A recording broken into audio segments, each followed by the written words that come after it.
आपकी जो जर्नी है स्केल्पल टू स्पॉटलाइट, मतलब डॉक्टर संगीता तिवारी कैसे lieutenant colonel doctor Sangeeta Tiwari बनी, आपका एक प्रोफेशनल जो करियर रहा है वो बताइए। अगर मैं शुरुआत करूंगी, मैं जिस फैमिली बैकग्राउंड से आती हूँ जहाँ पर लड़कियों को बहुत ज़्यादा एजुकेशन देने के बारे के अंदर नहीं सोचा जाता था। What was the vision or what was the story, then how you joined that? As I am saying, I am the woman with destiny. I did not plan for initial days of my life because every decision was taken by my father. What are the challenges जो आपने face किए in terms of military and in terms of woman as a surgeon? I must say, Army is such a beautiful organization. He transformed me from 0 to 180. Amazon Prime पे जो documentary बनी woman of my billion वोम, तो इसके अंदर कैसे उन्होंने approach किया? What was the experience in Mrs Vogue star Rajasthan? क्या रीजन है ब्रेस्ट कैंसर का इतना जो तेजी से बढ़ रहा है? देखिए, वेरी स्पेसिफिक रीजन में तो अभी तक अगर हम साइंटिफिकली देखें तो जेनेटिक फैक्टर को वो लोग ट्रू सेंस के अंदर एस्टेब्लिश कर पाए। So what are the top 2 or 3 advice for young doctors before marrying they can consider?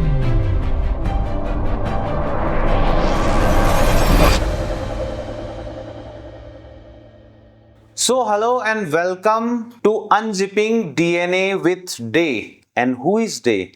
I'm your host Dr. Arun Yogi and welcome to episode number 2.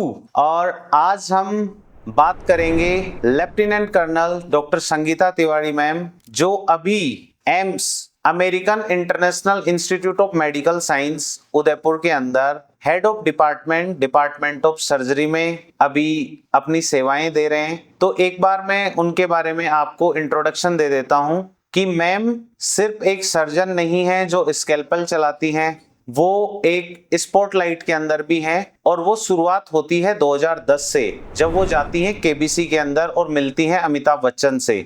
उसके बाद 2014 से 2016 के अंदर जब वो इंडिया को रिप्रेजेंट कर रही हैं तजाकिस्तान में, तब वो मिलती हैं नरेंद्र मोदी जी से। उसके बाद आती है एक big spotlight that is Amazon prime, और वहां पे प्रियंका चोपड़ा जो हैं उनके प्रोडक्शन हाउस के अंदर एक डॉक्यूमेंट्री बनती है वुमन ऑफ माई बिलियन वोम करके।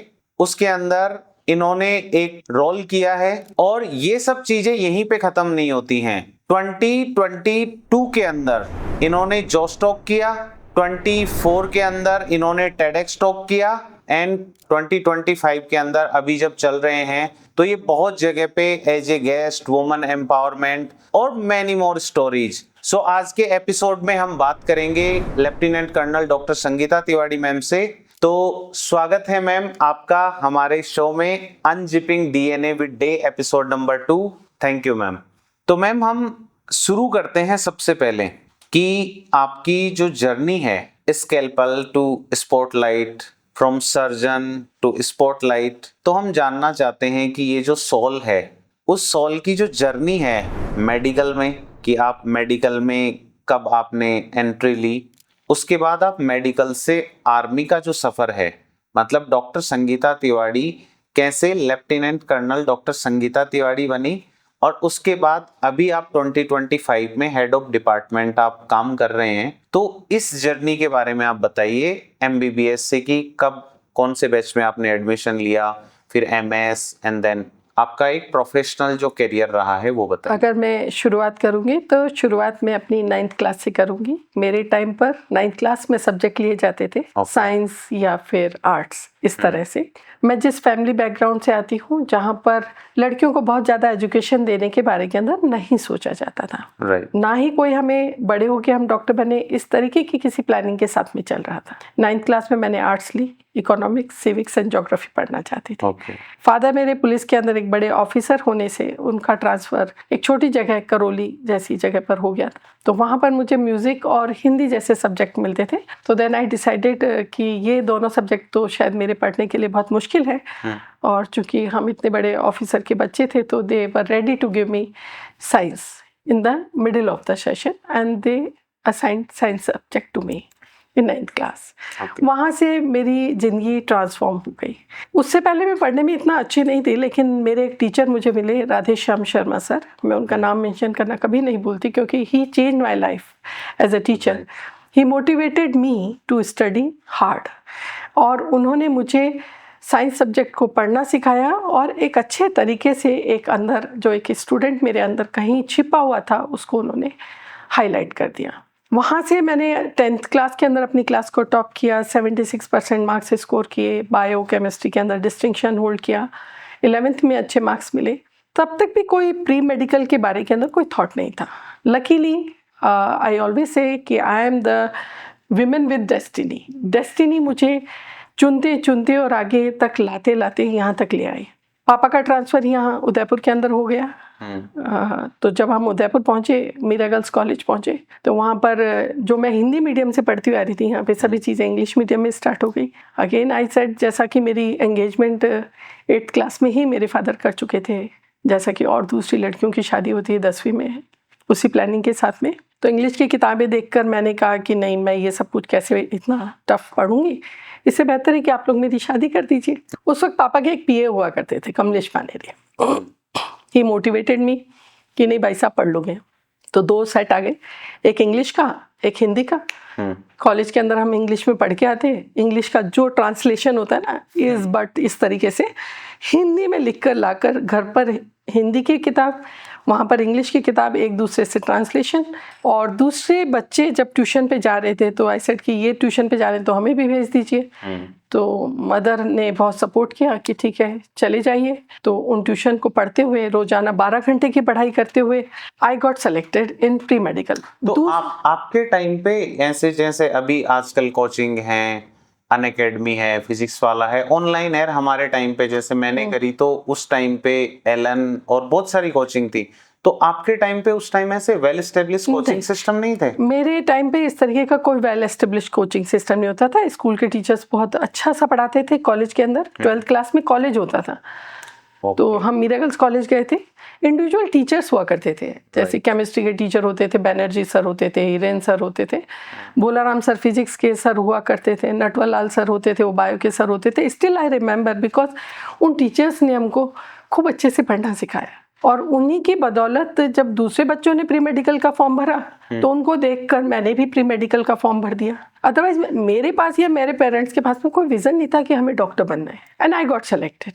तो मेडिकल आपकी डेस्टिनी है, मतलब आपका कोई, जैसे आजकल बच्चे प्लान करते हैं 10th क्लास से ही मुझे डॉक्टर बनना है, वैसा कुछ नहीं था कि आप प्रॉपरली उस डायरेक्शन में काम कर रहे हो या कोचिंग कर रहे हो कि मुझे डॉक्टर ही बनना है? नहीं, वैसा नहीं था। मेरे पास ऐसा कोई विजन नहीं था। मैं अपना फर्स्ट ईयर अच्छे मार्क्स से पास करना चाहती थी।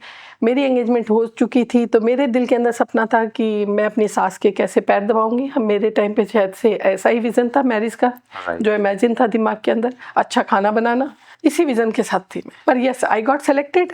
देन उस वक्त भी मेरे पेरेंट्स बहुत पजल्ड हुए। Got selected in 1987. Okay, 1987 you got selected for pre-medical. In which medical college? RNT medical college. तो उस वक्त भी पेरेंट्स काफ़ी परेशान थे। इन लॉज से बात करी कि अगर हम इन्हें पढ़ने देते हैं, लड़का क्या पता डॉक्टर नहीं बन पाए, क्योंकि लड़के ने तो कॉमर्स ले रखा था जिनसे मेरा एंगेजमेंट हुआ था। तो दे वर सो पजल्ड कि हम इनके साथ में हम क्या करेंगे। तो अगेन देन मेरी दादी जी, जो कि अनपढ़ थी, सी सेट की, हमारे बच्चे ही 10वीं पास नहीं करते, इस लड़की ने तो मेडिकल कॉलेज में एंट्रेंस पास किया है, तो आप इन्हें पढ़ लेने दो। तो मेरी दादी की मेहरबानी की वजह से I got the entrance in my college, RNT medical college. तो फर्स्ट वुमन एम्पावरमेंट जो हुआ आपका, वो आपकी दादी जी से हुआ आपके लिए? आपके लिए, बिल्कुल। यस, कॉलेज में घुसने के बाद ज़रूर मुझे लगने लगा था कि ये कोर्स मेरा पूरा होना चाहिए, बिकॉज सोसाइटी का थोड़ा साइड प्रेशर पिताजी के ऊपर कि अगर मैं डॉक्टर बन गई तो मैं उस लड़के से शादी करूंगी या मैं शादी नहीं करूंगी। इस सोच की वजह से वो हर 6 महीने से हमारी शादी का डेट निकाल लेते थे। तो बस हाँ, उस वक्त ज़रूर मुझे लगा था कि मुझे अपना ये कोर्स है ये कंप्लीट करना चाहिए। और grace of god I completed my MBBS in 1992। Then during internship मेरा फर्स्ट मैरिज हुआ, एंड 1 साल इंटर्नशिप पूरा करते ही I got selected for my general surgery. Great. And ठीक है, that my husband was that time he become cashier in a bank, but I got married to that person only because my father wants कि उन्होंने मुझे पढ़ने का मौका दिया, तो उन्होंने मेरी शादी जहाँ की वहाँ पर मैंने I agreed, और मुझे खुशी थी, मतलब ऐसा मैं नहीं कहूँगी कि I was against or I was side, and that boy supported me and I got admission in general surgery. आपने जनरल सर्जरी में एडमिशन कौन से कॉलेज में लिया? इनिशियली मैंने अपना एडमिशन लिया था अजमेर। उसके पीछे भी ये कहानी रहेगी कि मेरे इन लॉज चाहते थे, क्योंकि इन लॉज उस वक्त बीकानेर में थे, और जो वो टाइम था उस वक्त हाथ भर घूंघट, उसके साथ में मतलब ससुराल के अंदर घूंघट इतना लंबा निकालना होता था, तो इन लॉज का कहना था कि भाई आप बीकानेर में तो एडमिशन ले नहीं सकते हो, बिकॉज बहुत सारे रिश्तेदार होते हैं और वो आपको बिना घूंघट के देखें, और आप अगर साड़ी पहन के नहीं जा रहे हैं कॉलेज तो इट डजंट लुक नाइस।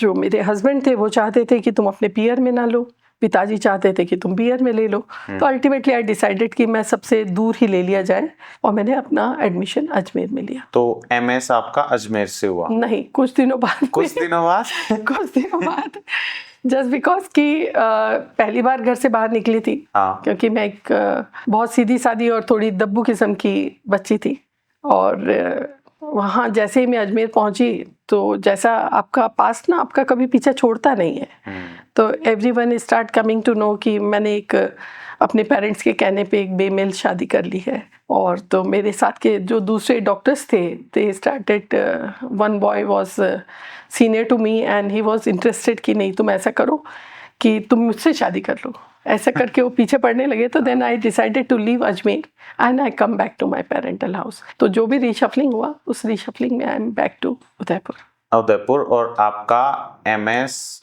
मैंने उदयपुर से किया 1992 के अंदर I completed my MS complete किया। एंड देन एमएस कंप्लीट करने के बाद during MS I lost my first husband, मेरे हस्बैंड का डेथ हो गया था, and I completed my MS in 1997. Then I joined MCH in cardiothoracic surgery. CTVS. Then I started SMS. I joined in SMS. Medical College. Great man. Under Dr. C.P. Srivastava. तो मैं junior हूँ SMS का alumnus में आपका. Yes. And आपने वो फिर MCH क्यों छोड़ा बीच में? Then I got married to my father thought to remarry me, and this time he's such a boy who was more educated than me. He was plastic surgeon, and I got married with him, and I blessed with a son on the cost of CTVS. Of course, weight of my son is much more than that course. I never regret why I left my CTVS for my son. But this time also, marriage was not very successful, and we separated after birth of my son. This is the journey of your scalpel. We can say you are growing in medical field and you are sharpening your scalpel skill, right?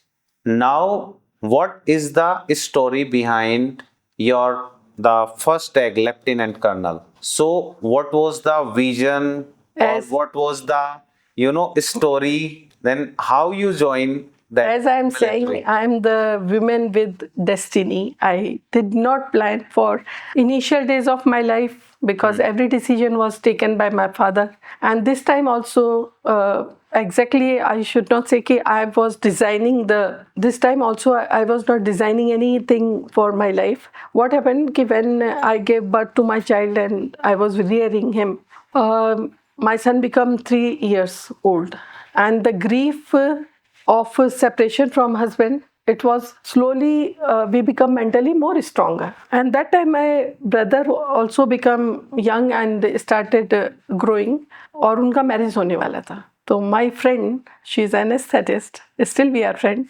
Sangeeta Goyal. She motivated me just to join army. She gave me this advertisement kind of thing, कि you should go and appear for this exam. and you must leave your house, otherwise your son will not get that respect in house and you will be always considered as a secondary citizen in your family once your bhabi will come. Of course, maybe such kind of things are in our society. This may happen, may not happen, but that time this thing clicked in my mind and I gave interview and I got selected. That time my father was very much against of joining this कि मैं army में जाऊँ, but that time I took my first decision कि yes, I will join army. आपने army short service commission पे join किया, captain post पे? Yes. Right. कौन से सन में किया मैम आपने? I joined army in 2004. 2004। और आपने कितने टाइम तक सर्व किया? I served in army for 14 years and retired as a lieutenant colonel. And retired as a lieutenant colonel. So you entered in the army in 2004 as a captain. As a captain. And you came out as in a lieutenant. 14. No, in the 2019. 2019 as a lieutenant colonel.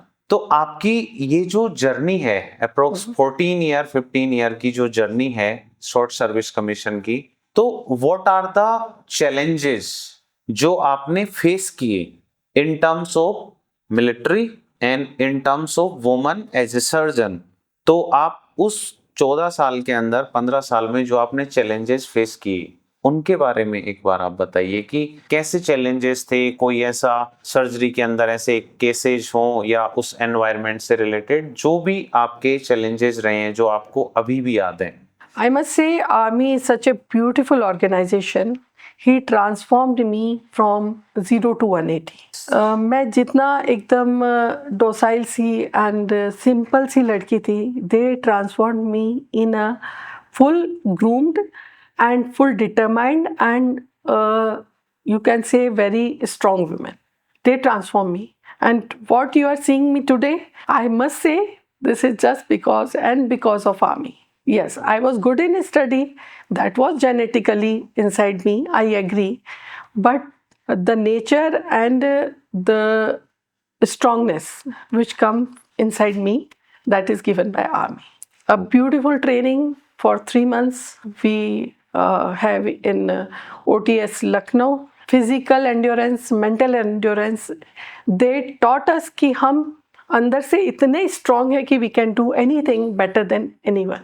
तो army ने आपको transform किया एक उस लड़की से जो society के बंधनों में बंधी हुई थी, जिसके लिए सोसाइटी को प्लीज करना शायद ज्यादा जरूरी था, अब वो बनी है एक independent powerful woman. Yes.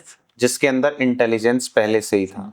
But एक क्वेश्चन और कि आपके सन भी यहाँ पे बैठे हुए हैं भास्कर, तो जब आपने आर्मी ज्वाइन की तब भास्कर कितने छोटे थे? Bhaskar was 3 years old. तो आर्मी के अंदर एक 3 ईयर के बच्चे के साथ में आपने 14-15 ईयर्स वहां पे स्पेंड किए, तो एक बच्चे को आर्मी के साथ साथ मतलब आर्मी में आप एज ए डॉक्टर जॉब कर रहे हैं और वहां पे आपके ऊपर एक बच्चे की रेस्पॉन्सिबिलिटी है और आप सिंगल पेरेंट हैं, तो वो चैलेंजेस मतलब as a mother, as a surgeon और एज ए इंडिपेंडेंट वुमन और मिलिट्री का माहौल, वो सब कैसे मैनेज किया? What was the mindset behind that situation? Because जो चीज आपने बोली कि मैंने लीव इसलिए किया because my son will not get respect, तो आपने अपने बच्चे की अपब्रिंगिंग बहुत ग्रेट फाउंडेशन से करी है। I can say that from my heart.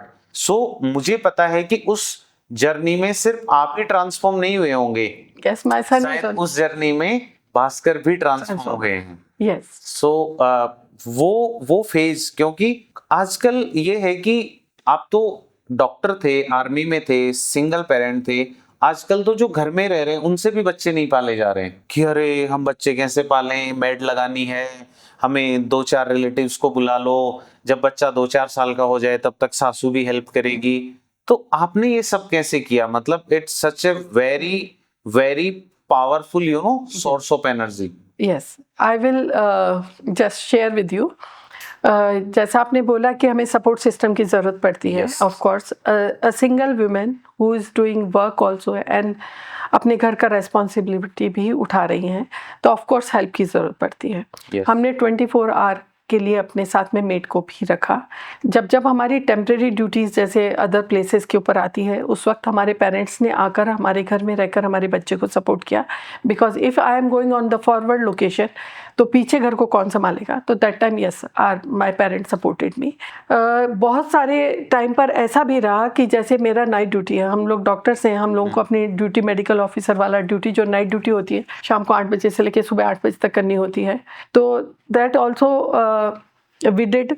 उस वक्त हम अपने बच्चे को अपने साथ के अंदर ले जाकर हमने ड्यूटी की है। इवन कितनी बार ऐसा हुआ है कि मुझे इमरजेंसी सर्जरी करनी है रात के 3 बजे, my son is also along with me, I am doing surgery inside, और जो मेरे जवान हैं फौजी भाई लोग वो पकड़ के मेरे बच्चे को बैठे हुए हैं ताकि वो रश करके अंदर मेरे ओटी के अंदर न भागे, because he is a small child. Really respect for army ma'am, really respect for army. बेटे से भी बात करके देखेंगे कि so many times as I am a surgeon I have to see all the patients, male and as well as female also, and when I am examining the patient and my son is, if उसका school का छुट्टी and he is with me, then my jawans they hold him outside when I am seeing the patient, and in this way we groomed our child with the help of yes, house helps, and with the help of our parents, and all the I give thanks to army कि उन्होंने मेरे बच्चे को really good person के अंदर groom किया है, and I'm happy with my child.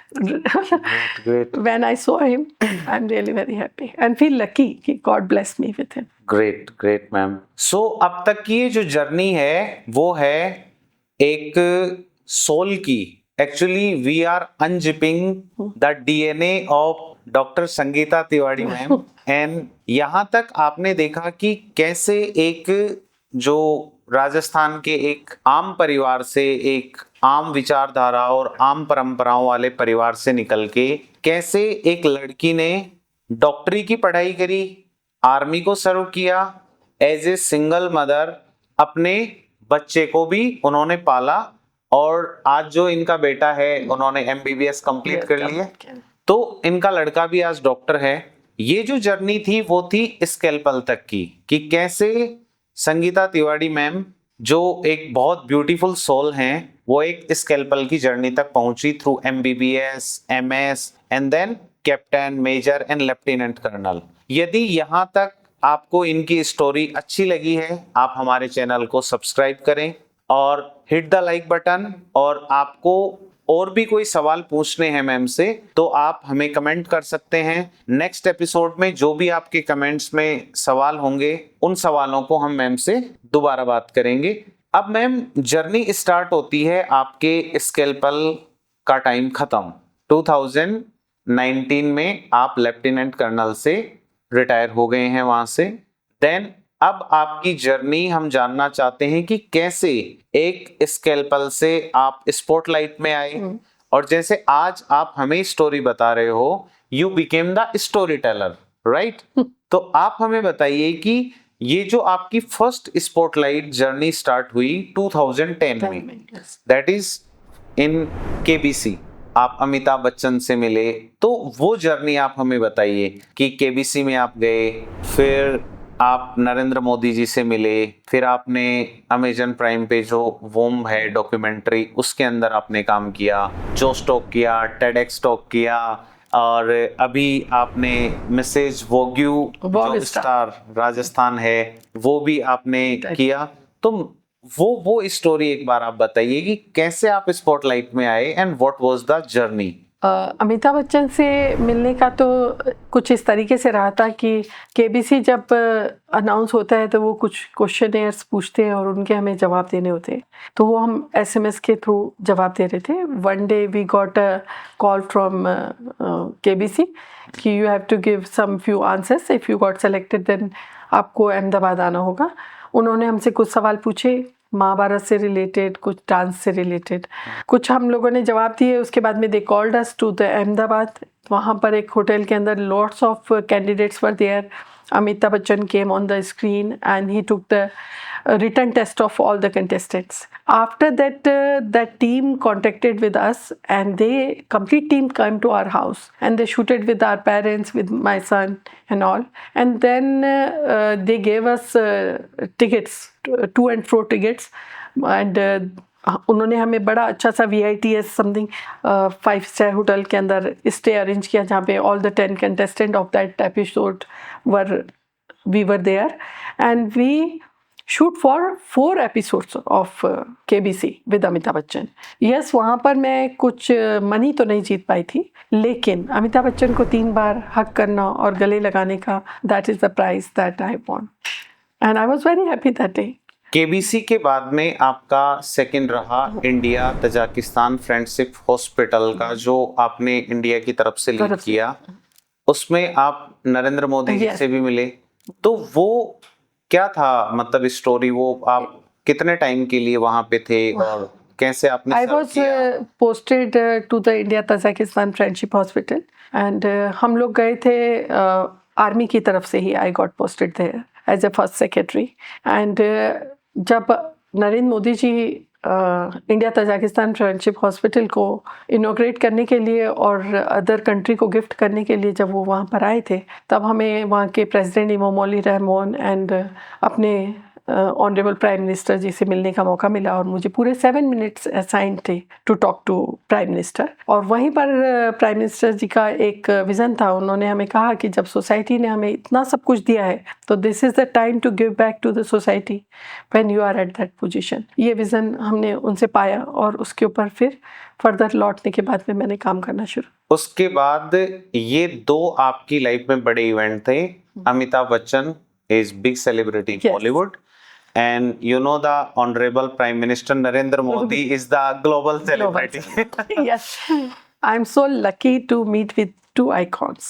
उसके बाद आपकी स्पॉटलाइट जर्नी बहुत तेजी से आगे बढ़ी. Yes. तो आप ये जो अमेजन प्राइम पे जो डॉक्यूमेंट्री बनी woman of my billion womb, जो प्रियंका चोपड़ा जी ने प्रोड्यूस करी, तो इसके अंदर कैसे उन्होंने अप्रोच किया, क्या उसके पीछे का क्या था, वो एक बार आप बताएं. बुलबुल एंड सृष्टि बख्शी जो कि इस मूवी के प्रोड्यूसर्स हैं, तो Srishti Bakshi she was walking from Kanyakumari to Kashmir for the women empowerment and in middle she met with so many women जिन्होंने लोगों के लाइफ को टच किया and after the odd situation they come out so well. तो she choose mainly 3 women, Pragya Prasoon, Neha and me, and she made a documentary film for the against the violence against the women and for the women empowerment and how the monetary independence makes the women independent, and that is the most important thing in the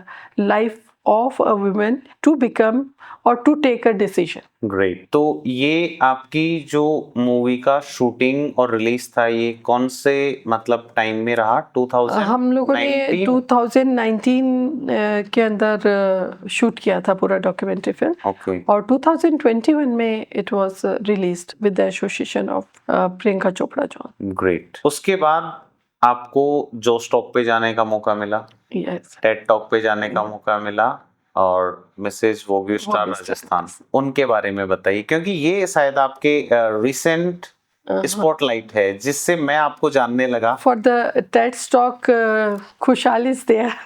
He motivated me to talk and just so that we can share our life story and we can motivate the women who are suffering from situations, and they can also think of it. If one female can come out of such situation, they can also can do it. So for this, I gave this TED talk, Josh talk. And for TED talk, one topic which is very close to me, during past years, I saw the small kids. They are very much into the smartphones. They are scrolling reels. They are spending more and more time into the gaming zones on the internet, and that is affecting their brain also, and that is a topic which touches me most. I want to save brains of the teens. On this topic, I gave TED talk, real to real. Real to real. Yes. Good. And then what was the experience in Mrs. Wagyu Star Rajasthan?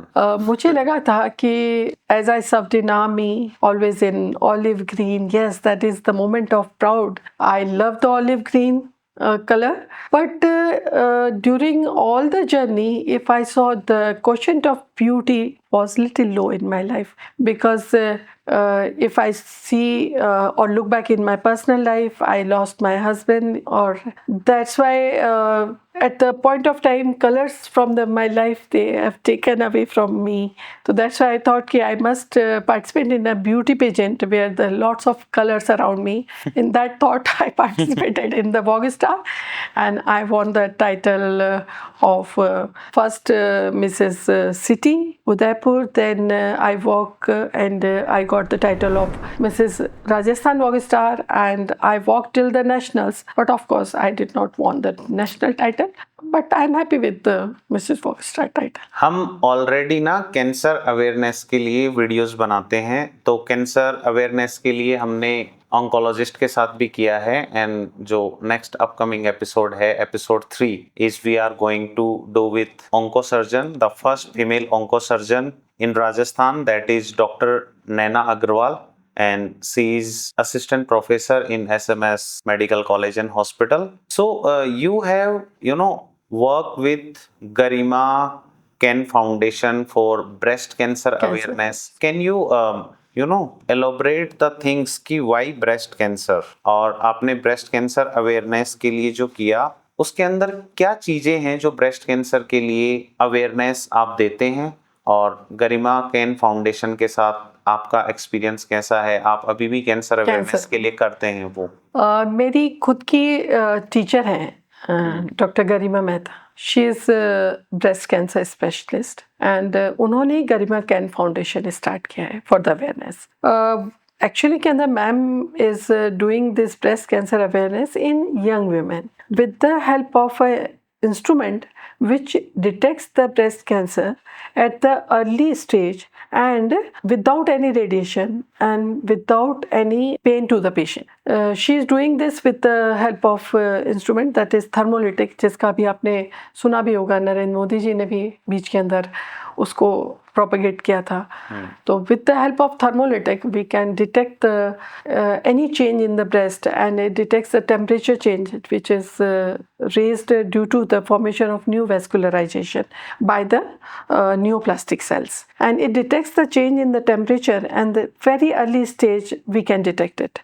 Like we advise the mammography at the later age after 40, but nowadays we are seeing breast cancer, we are getting the patient in early age also. Recently I operated a patient on 27-year-old female only. So in that way, if with the help of thermolytic there is no radiation, and we can screen the population at early age also. So Garima Ken Foundation mainly working with this instrument thermolytic. We are arranging the camps in the rural setup also, in the urban setup also, and with all the societies who are coming up to licensing with us, and we are detecting breast cancer in early age also without giving any radiation to them. And I think this is the biggest challenge in Indian healthcare system, that most of the cancer patients जो आते हैं hospital में, वो आते हैं 3rd 4th stage में. तो cancer awareness is basically prevention of breast cancer, right? आपने एज ए सर्जन, जैसे आप ब्रेस्ट कैंसर के लिए आपने बताया कि अभी अर्ली एज में भी ये हो रहा है, तो ब्रेस्ट कैंसर के लिए कौन कौन से रिस्क फैक्टर हैं? क्योंकि ये जो अर्ली एज में हो रहे हैं, तो क्या रीजन है ब्रेस्ट कैंसर का इतना जो तेजी से बढ़ रहा है, उसका क्या रीजन है? आपको क्या लगता है, इतना आपका लंबा एक्सपीरियंस है? देखिए, ब्रेस्ट कैंसर के लिए वेरी स्पेसिफिक रीजन में तो अभी तक अगर हम साइंटिफिकली देखें तो जेनेटिक फैक्टर को वो लोग ट्रू सेंस के अंदर एस्टेब्लिश कर पाए साइंस. पर किसी के पास जेनेटिक भी नहीं है, फैमिली में कोई हिस्ट्री भी नहीं है, फिर भी उन्हें हुआ है. पेशेंट कम एंड आस्क कि मुझे ही क्यों हुआ. तो मेरा जवाब उनके लिए हमेशा ये होता है कि चूंकि हम फीमेल हैं, एज हमारी बढ़ रही है, ओबेसिटी है, स्मोकिंग है, अल्कोहल है, एंड जंक फूड्स, जो कि आजकल इतना अडल्टर्ड फूड हम लोगों को मिल रहा है, जिसमें पेस्टिसाइड्स का भी रोल है कि हम जितना भी कुछ कर रहे हैं उनमें बहुत ज़्यादा यूज़ ऑफ पेस्टिसाइड्स हो रहा है. ये सब मैलिग्नेंसी को होने के लिए कॉजेटिव फैक्टर्स के अंदर आते हैं। बैलेंस डाइट कहीं ना कहीं बिल्कुल खो चुकी है, तो बैलेंस डाइट होना बहुत ज़रूरी है। उसके लिए वजह से हम लोग प्रिवेंट कर सकते हैं ब्रेस्ट कैंसर का होना। और सबसे ज़्यादा मेन चीज़ ये है प्रिवेंशन के लिए, जैसे टीके होते हैं, लाइक वैक्सीनेशन किया आपको ये बीमारी नहीं होगा, लेकिन ब्रेस्ट कैंसर के लिए एक डिक्टम है, early detection is the prevention of breast cancer. तो self breast examination, regular checkup by the thermolytic or ultrasonography, that is the non-radiational things, is mandatory for in the young age also, and if the age is more then we can go for mammography. That is, early detection is the key point for the prevention of breast cancer, because stage 1 and 2 is almost completely curable. And I think one more factor, अभी लड़कियों के अंदर एक नई चीज develop हो रही है, that is they want to become independent, they want to study more. उसकी वजह से जो मैरिज है ना वो डिले हो रही है। मतलब पहले जो मैरिज होती थी 18-20 साल में, अभी वो हो गई है 25 से 30 साल में। तो ये जो एस्ट्रोजन का जो इफेक्ट है, यदि एस्ट्रोजन का एक्सपोजर लॉन्ग टाइम तक है, क्योंकि जब मैरिज होती है प्रेगनेंसी के दौरान 9 मंथ के लिए एस्ट्रोजन का एक्सपोजर बॉडी में स्टॉप हो जाता है, तो ये भी एक फैक्टर हो सकता है क्या जो डिले मैरिज हो रही हैं? मतलब कोई 30-35 में ये जो मैरिज कर रहे हैं, क्या ये भी एक मतलब रिस्क फैक्टर है? क्योंकि जैसे जैसे हम इवॉल्व हो रहे हैं इन एजुकेशन, इन सोसाइटी, तो मेल के साथ साथ वुमेन्स में भी जो मैरिज की एज है वो बढ़ रही है। जो भी लड़कियां इंडिपेंडेंट होना चाहती हैं, आजकल मैक्सिमम जो लड़कियां हैं वो अपने MS या MD कंप्लीट करने की, स्पेशली मैं बात कर रहा हूँ डॉक्टर्स में, तो उनका MS MD होते होते वो 25 से 30 साल की कंप्लीट हो जाते हैं, तो अप्रोक्स 30 के आसपास आज लोग शादी कर रही हैं लड़कियां। तो क्या ये भी एक रीजन है? ब्रेस्ट के ऊपर हार्मोन्स का effect, yes, it is established. Early menarche and late menopause is the causative और a reason, may be a reason for the breast cancer development. It is established. If we see the how much cycle a female is remain under the influence of hormonal changes, that is established by the books. Yes, a female who is not giving feed to their child, or a nullipara female, chances of breast malignancy is more. It is established by the books. Okay. But regarding with the marriage or with the pregnancy, yes, we haven't worked yet, but it is a good topic. We can research on that also. How many pregnancy they have? Yes, the women who doesn't breastfeed, that is history is related with the breast cancer. That is established in our books. So this is all about your journey from Scalpel to Spotlight, and you have done all the talks and all the storytelling, stage sharing, meeting great people, and sharing your wisdom and experience. So can you tell your very personal experience that when a doctor become a storyteller and when a surgeon become a storyteller, what is the transformation you have seen inside yourself, and what is the, what is the journey in this spotlight? Because very few doctors can experience these things, lot of great experience like you. So what is your journey, your transformation, your experience? Tell me very real and raw. If you ask me, चाहे आप हो चाहे मैं हूँ, है ना, life हमको drive करती है टू गेट सम किक और टू गेट सम हैप्पीनेस। चाहे एक छोटा बच्चा होगा, चाहे एक बड़ा होगा, चाहे एक बूढ़ा होगा, लेकिन हर वक्त similar kind of drive you don't have in through out your life. Like आपने एक ड्राइव को अगर बचपन में पकड़ा तो वो आपको एंड तक लेके जाएगी, ऐसा नहीं होता है। जैसे एक छोटा बच्चा है, उसको एक छोटा सा झुनझुना दिया तो he can feel happy, yes, क्योंकि उसका एज उसी का था। थोड़ा सा बड़ा हुआ तो आपने एक जोर से चलने वाली कार जो कि आगे खींचा, आगे दौड़ी, and he is so happy, पूरा दिन उसका खुशी में बीता है उस कार के साथ में, छोटा खिलौना कार। थोड़ा सा 13-14 साल हुए, किसी लड़की से छोटी सी दोस्ती हो गई और खुश हो गया एकदम। एंड चारों तरफ सारे फ्लावर्स भी हैं, ब्लूम भी है, everything is there, yes, okay. लेकिन जैसे ही हम कॉलेज पास करते हैं वो वाली ड्राइव चली जाती है। Now we want success. अगर आपको नौकरी मिल गई then you will feel happy. आपको फिर थोड़ा पैसा कमाना है, थोड़ा पैसा मिल गया then you will feel happy. Once you got money and career then you want acceptance in society. उस वक्त आपको खुशी देगा आपके पास में आपके बच्चे हो जाएं।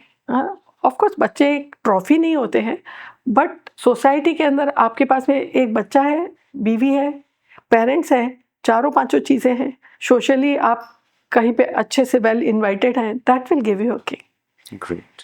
जब आपके पास में एक अच्छी फैमिली और ये सब कुछ मिल गया, अब आपकी एज थोड़ी 50 के आसपास आ जाए तो इस वक्त आपके पास में हर चीज़ है, पैसा भी है, अच्छी फैमिली भी है, एक छोटा मोटा प्यारा बच्चा भी है। तो उसके बाद के अंदर आपको चाहत आती है कि अब आपको रिकॉग्निशन की भूख आती है कि कोई आपको थोड़ा बहुत रिकॉग्नाइज कर ले। कर रहे हैं मैम, हम कर रहे हैं हम कर रहे हैं। आई एम जस्ट शेयरिंग कि किस तरीके से अपना ड्राइव चेंज होता जाता है। तो then you run towards that drive. तो आप उस रिकॉग्निशन की तरफ दौड़ना शुरू करते हो। मैं ऐसा नहीं कहती, हो सकता है किसी को वो ड्राइव थोड़ा पहले आ जाए, पर बाय एंड लार्ज 70 to 80% लोगों की लाइफ इसी तरीके से मूव कर रही होती है। इफ कोई अप डाउन ना हो जाए तो स्मूथली इसी तरीके से। और उससे थोड़े से और ज़्यादा हम 60 और 70 के प्लस में हम आ जाएंगे तो हमें समझ में आएगा कि इनमें से तो कोई सी भी चीज़ काम की ही नहीं थी, सिर्फ हेल्थ ही काम की थी। तो फिर हम फिजिकल हेल्थ के पीछे थोड़ा सा दौड़ने लगेंगे। तब बिल्कुल एकदम फिटनेस फ्रीक की तरह नजर आएंगे जब 60 के आसपास हो जाएंगे। और जब लगने ही लगेगा कि अब भगवान के पास जाना है तो थोड़े से भगवान के भजन, वो भी पहले तो याद आएगा ही नहीं, क्योंकि वो हमें तब वो ड्राइव देगा ही नहीं। और अगर मुझसे पूछो तो सबसे ज़्यादा खुशी तब हो कि जब हम डेथ हो हमारी, तो हमारे अपने इधर पास में हो कोई घर परिवार वाले और दूसरा हाथ भगवान के हाथ में हो, और जब मर जाए और मरने के बाद कोई हमें याद कर ले। जैसे आप मेरे लिए आइडियल, अगर किसी को मैं देखती हूँ कि किसी ने ऐसा काम किया and he was remembered after death इतना सो नाइसली, तो मुझे 2-3 लोग ही याद आते हैं। जिसमें से एक तो महात्मा गांधी याद आते हैं और एक मैडम अपनी जो टेरेसा, जिन्होंने इतना सारा कुछ सर्व किया हमारे पेशेंट्स को। आपकी जो स्टोरी है वो बहुत अप्स एंड डाउन्स वाली है, बहुत स्ट्रगल वाली भी है, बट मुझे आपसे बात करके जो चीज लगी ना, you always choose happiness, yes, you always choose self-respect, you always choose growth, you always choose learning. So happiness is the key to success is not key to happiness. And आपने जिस तरीके से अपनी फैमिली, पर्सनल लाइफ, सोसाइटी और आपकी life के challenges थे, उन सबको ओवरकम करते हुए जो आप आगे बढ़े, तो मुझे इससे ना एक कोटेशन याद आता है, that is the opposite of courage is not cowardice, it's conformity. लोग ढल जाते हैं, आउटर ड्रिवन होते हैं कि मेरी सिचुएशन ऐसी थी, मेरे फैमिली ऐसी थी, मेरे पास ऐसा था, इसलिए मैंने ये सब किया या ये मैं नहीं कर पाया।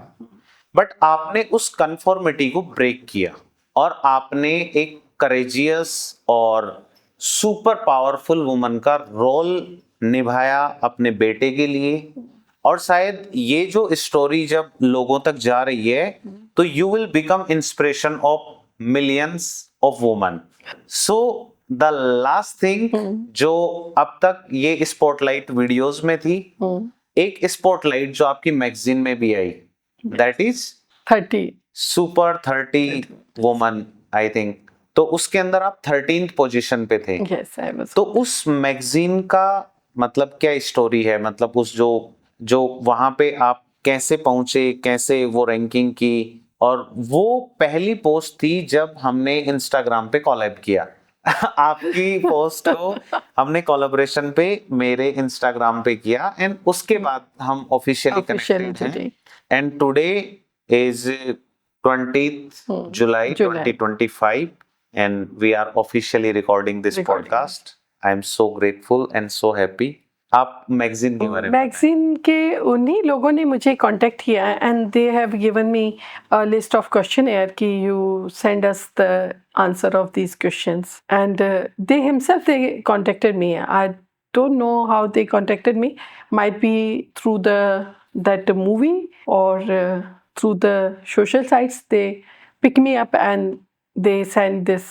They give me a call and message me a list of questionnaires. Ki please write it down the answers of these questions. We want to cite you in our magazine. Okay. They themselves contacted me.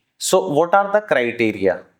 Means यदि कोई woman है आपकी तरह, वो भी powerful independent है, तो what are the criteria, मतलब कुछ criteria To go in that magazine, because I did not apply for that.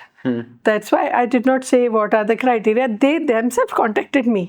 Okay. They talked to me and they gave me the list of questionnaires and they said कि we want to publish and we want to feature you in our magazine. So this is the story of Lieutenant Colonel Dr. Sangeeta Tiwari ma'am from Scalpel to Spotlight, and now he is the soul and healing hand at AIIMS Udaipur. So right now you are working as a head of department of surgery in AIIMS Udaipur. So what are the your vision? Means you have joined in 2020. So in last 5 years, 2019, August 19, I joined. Okay, August 2019, you joined AIIMS Udaipur as an associate professor. As an associate. And in 2025, you are senior professor and head of department. So in last 5 to 6 years में आपने यहाँ पे क्या growth देखी है, और next 5 year के अंदर आप एम्स उदयपुर के अंदर अपने सर्जरी डिपार्टमेंट को कहाँ देखते हैं? Means what are the technology, what are the recent advancement, what kind of surgeries are you doing, what kind of teaching and skills you are giving to the residents? When we joined here, of course, technologies are advancing. We are doing all kind of surgeries, open surgeries and laparoscopic surgery. And in near future, we are planning for a fellowship program here in American Institute of Medical Science, fellowship in hernia, laparoscopic hernia. Like development of an institute, that all depends on the management. But if you ask me as a head of department of surgery or as a professor and as a surgeon and as a teacher, what changes I am seeing from right from beginning when we were student, or what is the changes nowadays? If we talk about this is the real timeline. This is the real timeline. You started your MS in MS 19? I started my MS in 1994. 1994 to and 2025. So these are the this is the era 30 years when the science become advanced. Yes. Student become advanced. When we were student, there was no digital era. Telephone थे ही नहीं, pager का जमाना था, इतना diversion नहीं था. Right. तो बच्चे किताबों के साथ में बैठ पाते थे. हमारे पास डिजिटल प्लेटफॉर्म्स नहीं थे पढ़ाई के लिए, तो स्टूडेंट्स टीचर के साथ मोर कनेक्ट हो पाते थे. यस. अभी क्या है कि डिजिटल प्लेटफॉर्म के अंदर so many teachers are there. The connection between the 1-to-1 teacher and student, it started little deteriorating. That I am feeling in medical also, and this thing is not good for our medical profession. That is my personal opinion. I'm not giving it is. I'm not establishing this statement, but this is my personal opinion. Yes, I am very strict teacher. I'm very strict teacher. I still love teaching on the board. Yes, smart room and smart classes are with us. उनका अपना plus point है. Yes. कि हम एक अच्छा power point presentation present करें, उसका अपना एक अलग प्लस पॉइंट है. I 100% agree with that. But still I love teaching with pen and board also. Still I want कि हमारे बच्चे बुक से भी पढ़ें. स्मार्ट रूम में तो पढ़े ही, लेकिन साथ में बुक से भी पढ़े. That I want. Why I am saying like this कि जब कभी भी हम ओनली डिजिटल फॉर्म के ऊपर पढ़ाई करते हैं या सिर्फ हमने ईयरफोन पर अपने लेक्चर को सुना है, लगाकर, तो जितना मेमोरी हमारे ब्रेन में रहेगा या जितना हमको रजिस्टर रहेगा या जिसको हम एग्जाम में प्रोड्यूस कर सकेंगे, तो हमारी स्टडीज ये कहती हैं कि अगर हमने बुक के साथ में पढ़ा है तो we can able to produce more in our exam, और बजाय इसके कि सिर्फ हमने ईयरफोन के साथ सिर्फ सुना है तो we can produce little less. तो ये चीज़ वेल एस्टेब्लिश्ड है। जब मैं फ़ोन के ओवर यूज़ के बारे में पढ़ती हूँ या उसके बारे के अंदर मैं लोगों को कहती हूँ, तो ऑफ कोर्स मैं मानती हूँ कि पढ़ने को हमने फ़ोन के यूज़ में शामिल नहीं किया है, बिकॉज वो डोपामिन रश नहीं देता है। जितना भी फ़ोन का यूज़ जो डोपामिन रश आपको दे रहा है, दैट इज़ हार्मफुल। पढ़ाई को, क्लासरूम को हमने उसके अंदर काउंट नहीं किया है, इस पीरियड को यूज़ ऑफ फ़ोन के अंदर काउंट नहीं किया है। पर ठीक है, अभी ज़माना बदल गया है, हम भी बदल गए हैं। We also start taking the smart classes अपना पावर पॉइंट प्रेजेंटेशन के साथ में। हम भी बच्चों को बुक्स से थोड़े दूर होते हुए देख के दिल के अंदर दुख पाती हूँ, लेकिन फिर भी जाने देती हूँ। So guys, books and boards are the foundation of your medical education. So be stick with your foundation and your roots. Yes, you can use your digital platform and you can use your digital tools, but still you love books. Books, we must. Okay, great, ma'am. So if someone is planning to, choosing career as a general surgeon, and someone is like one person, one MBBS student who is intern, and one he or she is preparing for NEET PG, वो अपना career देखते हैं surgery में। तो surgery का basically general surgery, after that you can do MCH and any super specialty. So what are the top 3 advice if anyone wants to become a surgeon, because you have 30 plus years of experience in surgery? So what are the challenges they will face, and what are the mental attitude they have to develop, and what kind of earning capabilities Okay. okay they can achieve? देखिए, for becoming a surgeon one should have very good strong determination and dedicated mindset. Never give up attitude kind of thing in their mind. There is no shortcut in surgery, and honesty is the key factor of surgery. Like anything happens, you must accept it and overcome that. तो आप उसको छिपाकर कहीं नहीं जा सकते। तो surgery आपको डेफिनेटिव आंसर देती है। जिस चीज़ का हम जैसे कहें कि मेडिसिन है या कोई दूसरी फील्ड्स है, वो अपनी किसी डिजीज़ के लिए डायग्नोसिस और ट्रीटमेंट के अंदर थोड़ा टाइम ले सकती हैं, लेकिन सर्जरी के अंदर ये डायग्नोसिस है तो ये डेफिनेटिव ट्रीटमेंट इज़ देयर। तो we are just giving answer to the diseases, we are giving treatment, we are healing the people. It is a very good branch, really superb branch. Hard work is required, dedication is required, honesty is required. Or money earning, there is no touch to money earning. One can earn. There is no ceiling. No, It's yes, no totally ceiling. up to Totally. your capability, Your capability, your dedication, और time कितना दे रहे हो, सब उसी के ऊपर depend करता है. One can earn like anything. So last question is my personal question. You can say it, but it's for all the young doctors like me and your son also. So if young doctors are very confused, they don't have clarity about marriage, because most of the young doctors are marrying in confusion. This is my real observation, and this leads to extramarital affair, divorce, and the very tough relationship. So for young doctors, what advice you want to give that in marriage you must consider 2 or 3 things? It's not, not for everyone. You just tell from your perspective, your experience, because you have your own life, 56 years on this earth. So we know you have, exactly double experience and time on this planet. So give me the real advice that these 2 or 3 things you must analyze or observe or consider before marrying, in terms of family, in terms of partner, in terms of finance, in terms of emotion, and also include the health things, because nowadays before marrying, both the couples are doing some medical tests, and as a doctor, we can understand these things are very necessary. So, what are the top 2 or 3 advice for young doctors before marrying they can consider? देखिए, अगर हम लोग जैसा आपने बीमारी के बारे में बोला, तो हम सभी लोग जानते हैं कि कंसेंशुअल मैरिजेस जो कि नियर डियर रिलेटिव्स के अंदर Yes. होती है, तो उन लोगों के अंदर जेनेटिकली ज़्यादा डिजीजेस हो सकती है। इसीलिए आपने वो 3 जनरेशन पेरेंट्स की साइड की छोड़नी है, पिताजी की तरफ की, Yes. और 3 माताजी की तरफ से छोड़नी है। वो हम अपने पुराने ज़माने से हम देखते आ रहे हैं और फॉलो होता आ रहा है। लेकिन अब जब हम नई पीढ़ी तक पहुंच गए हैं, जहाँ पर ये चीज़ें कहीं टूट सी गई हैं, लोग आपस में अपनी समझदारी से जहाँ पर आपको आपका पेयर कंपेटेबल मिलता है, आप वहाँ पर मैरिज कर रहे हैं। तो I am not against that.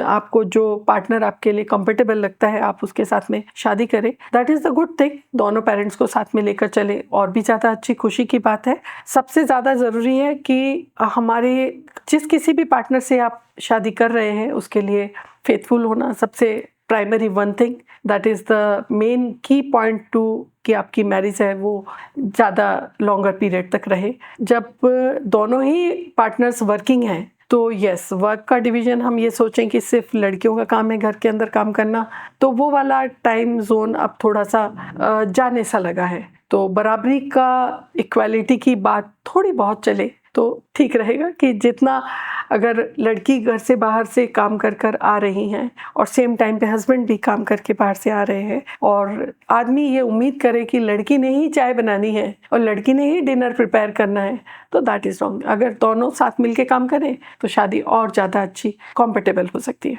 Money management का देखा जाए तो जो पुराना ज़माना था, वहाँ पर ये था कि लड़के ने पैसे कमाने थे, घर को चलाने की जिम्मेदारी पूरी उसकी थी, है ना, और लड़की ने घर में काम करना था।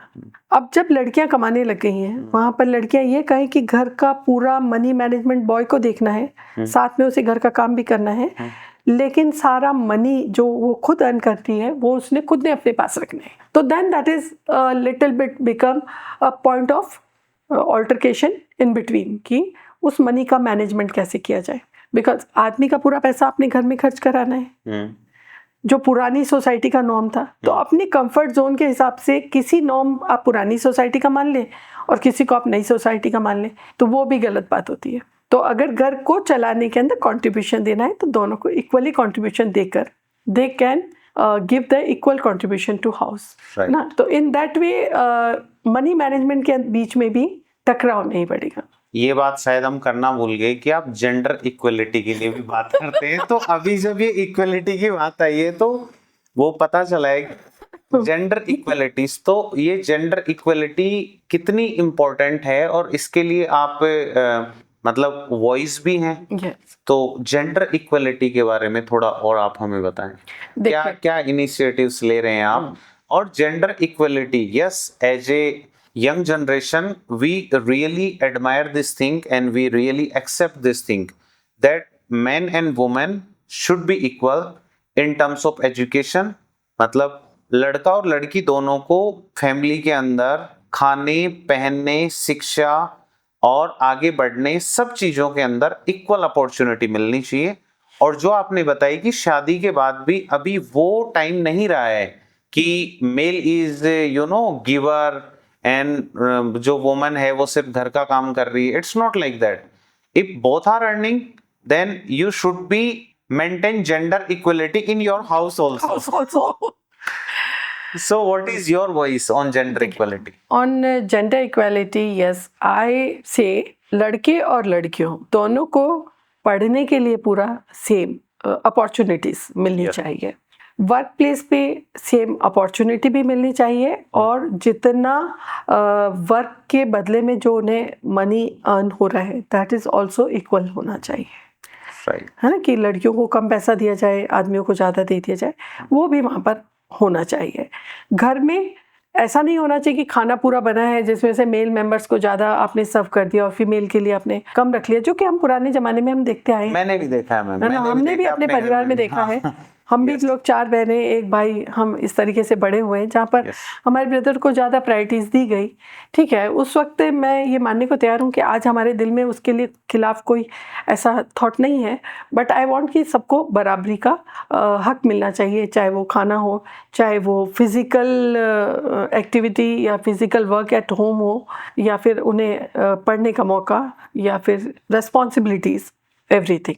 मैं हमेशा एक उसके लिए एक एग्जांपल देती हूँ कि फादर है, अपने बच्चे को उठाते हैं कि बेटा आओ चलो सुबह तुम्हें दौड़ने के लिए जाना है क्योंकि you have to earn money for your princess, और लड़की wants to come for the job, तो फादर अपनी बिटिया से कहते हैं कि no, you can keep quiet and you can sleep, जो तुम्हारे लिए कमाने वाला है वो तो कहीं और दौड़ रहा है। तो इस डायलॉग, इतना छोटे से डायलॉग ने आपकी बिटिया के दिमाग में ये दे दिया कि कमाना या फिर ब्रेड अर्न करना उसकी रेस्पॉन्सिबिलिटी नहीं है। तो मेरा कहने का मतलब ये है कि अगर हम जेंडर इक्वलिटी को बढ़ावा देना चाहते हैं या हम जेंडर इक्वलिटी अपनी सोसाइटी में लाना चाहते हैं, तो आप और मैं नहीं ला सकते, क्योंकि हमारा तो माइंडसेट बिल्कुल से फिक्स होकर हम बड़े हो चुके हैं। ठीक है ना।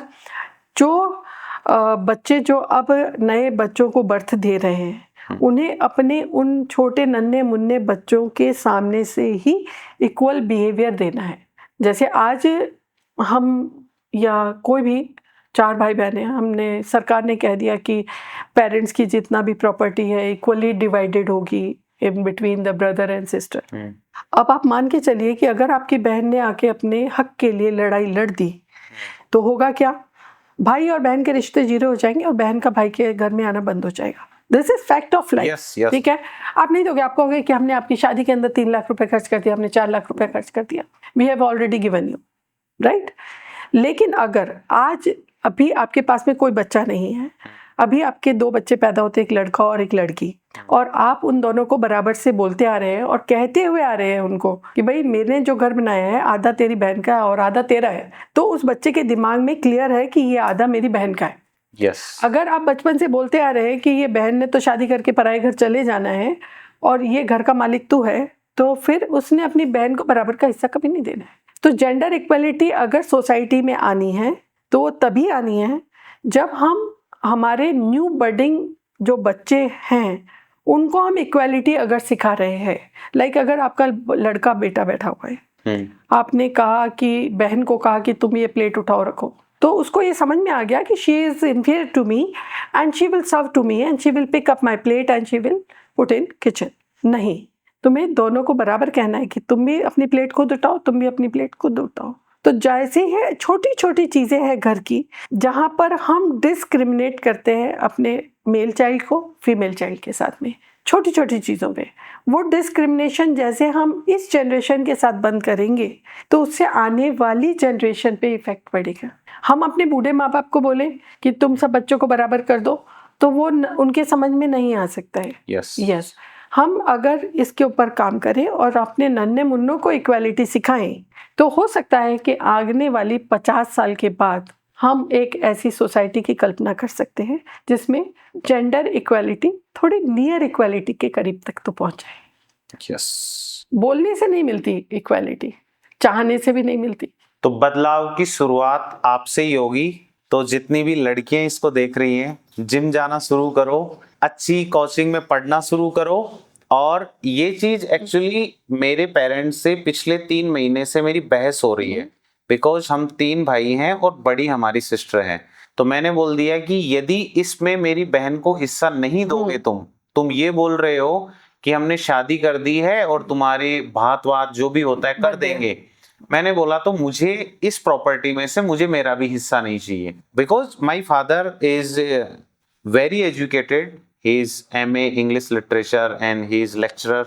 तो वो समझते हैं, बट मेरी मदर पढ़ी हुई नहीं है तो वो भी नहीं समझती है, और मेरी मदर ने ही ट्रेन किया है मेरी सिस्टर को, तो वो भी बोलती है नहीं ऐसे थोड़ी होता है, बेटी तो पराई होती है। सो मैंने इस चीज के लिए पिछले 3 महीने से मैं लड़ रहा हूं। नहीं, we have to change this narration, so we have to change this thing from our family only. तो जितने भी लोग पॉडकास्ट देख रहे हैं, आज के बाद प्रॉपर्टी के अंदर सिर्फ बेटों का नहीं, इक्वली बेटियों का भी हक होगा। और यदि वो आप नहीं दे रहे हो तो आप अभी भी ये सोचना कि आप जेंडर इक्वलिटी को नहीं मानते हो, सिर्फ दिखावा है, right? So these are the things. हमने बहुत सारी बातें करी, बहुत सारी चीजें आपसे सीखी, और मुझे ऐसा लगता है कि शायद ये पॉडकास्ट कोई गांव में बैठ के कोई लड़की देख रही है जो 10वीं में है, 12वीं में है, और शायद वो ये सोच रही है कि मुझे क्या ही करना है, मुझे तो 2 जोड़ी कपड़े चाहिए, 1 जोड़ी चप्पल चाहिए और 2 वक्त का खाना चाहिए। बहुत पुराना। तो वो वाली जो चीज है वो बदल चुकी है। आपको संविधान इक्वल राइट्स देता है, आपको एजुकेशन इक्वल्स राइट देते हैं, तो मुझे लगता है कि जो पेरेंट्स हैं उनको भी अब इक्वल राइट्स देना चाहिए। तो मैम, हम खत्म करना चाहेंगे इसको आपकी उस जो स्टॉक वाली वो शायरी के साथ, यदि आपको याद है तो आप कुछ तो ध्वनि करो। यस ये मैंने खुद ने लिखा था। Great ma'am. एक दिन अपने आप से नींद में ही मुझे ये 2 लाइनें ख्यालों के अंदर आई and I noted down on the paper कि कुछ तो ध्वनि करो कि युगांतर का निशब्द कालाश मिट जाए। कुछ तो ध्वनि करो कि युगांतर का निशब्द कालाश मिट जाए। होठों से लगा लो अंजलि भर सागर सारा कि तृष्णा जीवन की मिट जाए। वाओ तो इस पॉडकास्ट के लिए मैम आपका बहुत बहुत शुक्रिया। और हम जयपुर से आए, मैं अपनी लाइफ में शायद ही किसी से इतना इंस्पायर हुआ, because I am always figuring out my mother figure. She is very brilliant. मेरे नाना जी हैं, वो भी टीचर, बट उनको नहीं पढ़ाया। मेरे पापा टीचर, 15 साल की उम्र में मेरी मम्मी की शादी हो गई, उन्होंने भी नहीं पढ़ाया उनको। मेरे दादाजी जो मतलब मम्मी के ससुर हैं, वो भी टीचर, उन्होंने भी नहीं पढ़ाया। तो मतलब मेरी खुद की फैमिली में ना 3 जनरेशन सिर्फ जस्ट बिकॉज ऑफ इस जेंडर इनइक्वालिटी, उनकी पूरी लाइफ, उनका जो पोटेंशियल था वो खत्म हो गया। तो मैं उन लड़कियों से यही कहना चाहूंगा कि यदि आपके अंदर करेज है, आपके अंदर वो एक फायर है, तो जब मैम उस जमाने में थी और तब कर पाई, तो आज के टाइम में तो it is completely possible. So this is all about episode 2 unzipping DNA with day and who is day. I am your host doctor Arun Yogi. आप हमारे चैनल को सब्सक्राइब करें यदि आपको इस पॉडकास्ट से वैल्यू मिली है, और आप कमेंट कर सकते हैं यदि आपको किसी चीज के बारे में और जानना है। जो भी आपके कमेंट्स और सवाल होंगे, हम नेक्स्ट एपिसोड जब भी होगा मैम के साथ हम उनको कवर करेंगे। Thank you so much. Signing off. Bye bye.